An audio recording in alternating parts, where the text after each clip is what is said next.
নজর রাখবো পরবর্তী সংবাদে। ফের ছিনতাইয়ের মতন অভিযোগ উঠে আসলো বিশালগড় বাইপাস থেকে। আজ বুধবার দুপুরে ছিনতাইয়ের মতন ঘটনা, যেখানে পথচারীর কাছ থেকে মোবাইল ছিনতাইয়ের অভিযোগ উঠে এসেছে। দিনের পর দিন রাজ্যে ছিনতাই, চুরি যার ঘটনা বৃদ্ধি পাচ্ছে, সাধারণ মানুষজন আতঙ্কিত হয়ে পড়েছেন। জাতীয় সড়ক থেকে ছিনতাই, পথ চলতি সাধারণ মানুষের কাছ থেকে কিভাবে সম্ভব? পুলিশের ভূমিকা কোথায় ছিল জানি প্রশ্ন ধিক্কার জনমন থেকে উঠে আসছে। বিশেষ করে বাইকে করে এক যুবক ছিনতাই করে পালিয়ে যায় পথ চলতি এক ব্যক্তির মোবাইল ফোন, এমনটাই অভিযোগ উঠে আসে। ঠিক কি বক্তব্য মোবাইল মালিকের, শুনুন। ঘটনা, আমি বাইপাসিতে যাইতেছি, আমার একটা ফোন আসছিল, ফোনে কথা কইতাছি, তারপরে একটা এনএস বাইক লয়ে একটা ছেলে আইছিল, মোবাইলটা কানের থেকে টান দিয়ে লইয়া চিন্তা করে লইয়া মোবাইলটা গেছে। কোন জায়গাতে ছিল এটা ঘটনাটা? এটা হচ্ছে বিশালগড় বাইপাসে।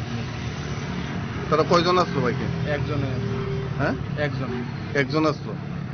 এটা কি আপনি এটা কি মনে করেন, ছিনতাই হয়েছে নাকি?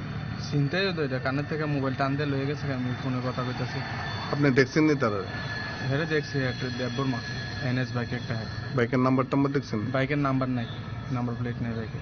পুলিশে খবর দেওয়া হয়েছে নি? হ্যাঁ, খবর দিয়েছি। বিশাল আইসি নি পুলিশ? আইসে। কি নাম আপনার? আমার নাম শাহাবুদ্দিন। আপনি কই থেকে কই যেতে আসলেন? আমি বাইপাস দিয়ে বাড়ির যেতে আসলাম, আমার বাড়ি বাইপাস ব্রিজের লগে। কি নাম আপনার? শাহাবুদ্দিন।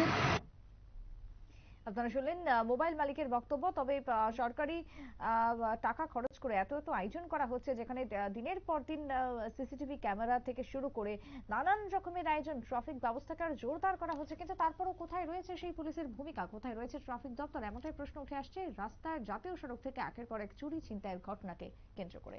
ছোট্ট বিরতির পর ফিরছি, সঙ্গে থাকুন।